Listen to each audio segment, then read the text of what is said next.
Oh my God. What did Jerome Powell say today? Because stocks are on a massive roller coaster, and a lot of people are probably scratching their heads and wondering what he said.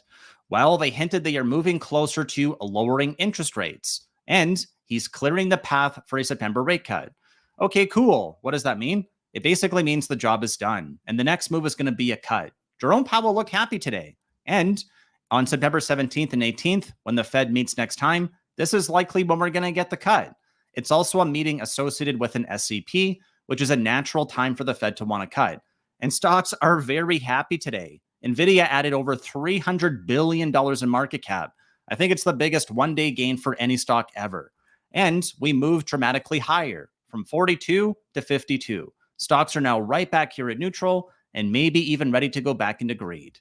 And we have a lot of data this week. So Jerome Powell spoke. Interest rates did not move. He gave his press conference. We have the BOE tomorrow. We've got initial jobless claims, but Friday is really the number that matters.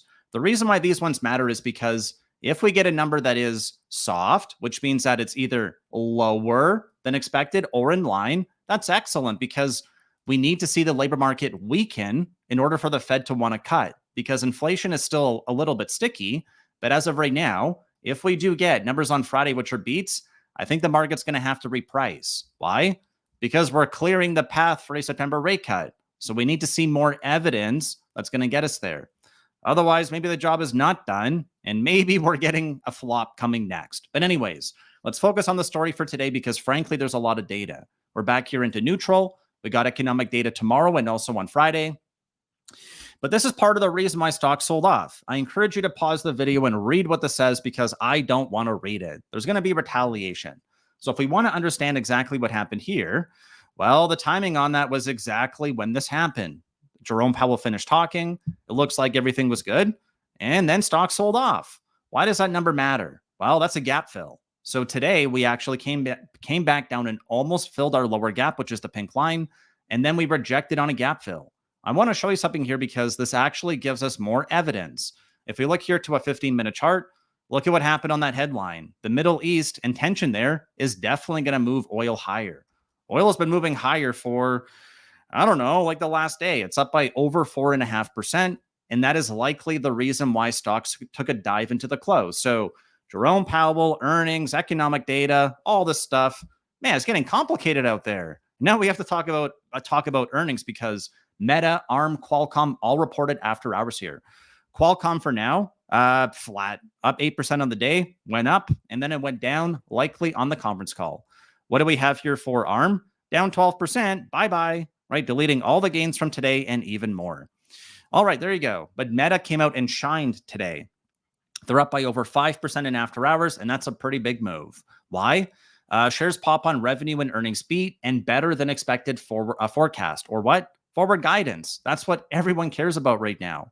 Meta sales beat estimate on advertising growth and shares jump. All right, there you go. And I think what's really important for people right now is whether you're going to regret if things go lower or higher. Why? Because the greatest investor ever said that the stock market is a device for transferring money from the impatient to the patient. So if yesterday you got all scared because stocks were down and it was the biggest decline since, there's this funny quote that it's the biggest decline since. Almost every time you see that, it's almost always followed by the biggest gain since. Today's a really big day. The S&P is up by 1.6% and the Nasdaq's up by nearly 3%. That's a huge move. I cannot emphasize just how big it is. We're battling to break our downtrend, and we're even battling for the 50 DMA here in after hours. So the saying is that when there's measles in the sky, it is time to buy. And this headline right here, yeah, it's scary. But if earnings are holding up, and we do have Amazon and Apple tomorrow to battle with, and we saw some chips which are actually down but not dragging down the sector, hey, this is a really good time for us to be looking to buy. Stocks look good. We're still in an uptrend. And at least for now, you want to be patient. If you've been following this channel, we've been talking about one thing. It's about waiting until the monthly candle closes out. Why? Because these are very high time frame charts. And with higher lows and higher highs, and did we close over that candle high? Oh my goodness, we did. 550.28 is last month's high, and we're closing at 550.81. What is that?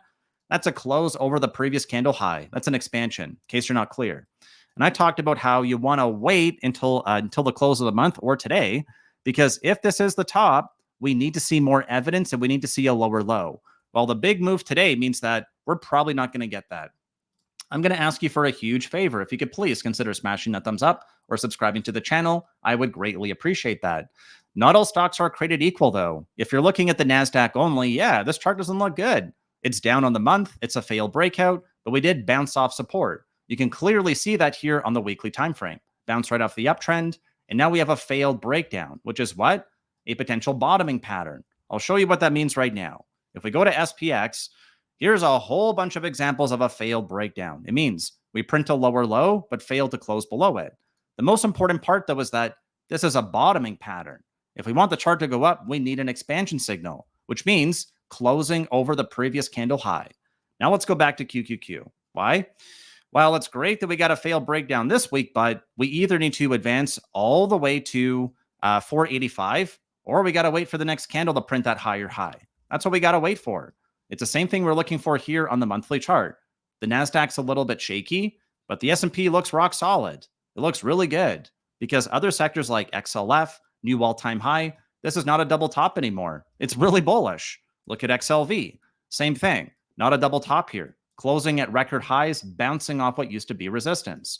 If you look at other things like RSP, also advancing. This does not look like a double top anymore. Looks like a pivot off of our previous all-time high. And we're even seeing volume come in. Whoa, looks like stocks are strong. Yes, Dow Jones, new all-time highs. So people are selling tech to buy almost everything else. And this is actually really good. Everyone says they want rotation until it happens because you're like, well, I want them to rotate into the stocks that I own. And if all you own is big tech, well, yeah, it's been a little bit painful. If we look at the last 1 week, it's looking pretty green over on the rest of the S&P heat map. But if now we look at a 1 month, yeah, it's pretty obvious. These blocks have been hit. These blocks are doing pretty good. That's why the monthly charts look healthy. And now that we have all this data, I think what it's going to come down to is, like, look here. So, wow. Okay. Well, we talked about Meta being in a failed breakdown yesterday. Sorry, in a bearish engulfing candle yesterday, but it managed to actually close back above that previous candle high. So we do have an engulfing pattern because it engulfs the previous range or the previous monthly high and low. But now, like I joked about yesterday, it looks like we're going to be set for a large monthly gap here, just like Starbucks got a couple of months ago on their last report. So Meta's going to be opening up really strong. Is it going to be able to keep advancing and drag the market up as we focus on Apple and Amazon? Well, I'm looking pretty close. And as of right now, Apple is actually looking pretty healthy here because it's not confirming a head and shoulders. What did it do? It actually bounced off what used to be resistance. I call that bullish. So with all of that said, what I would encourage you to do is to subscribe to the channel and come hang out with me at 9:15 a.m. tomorrow. Thank you very much. I'll see you on the next one.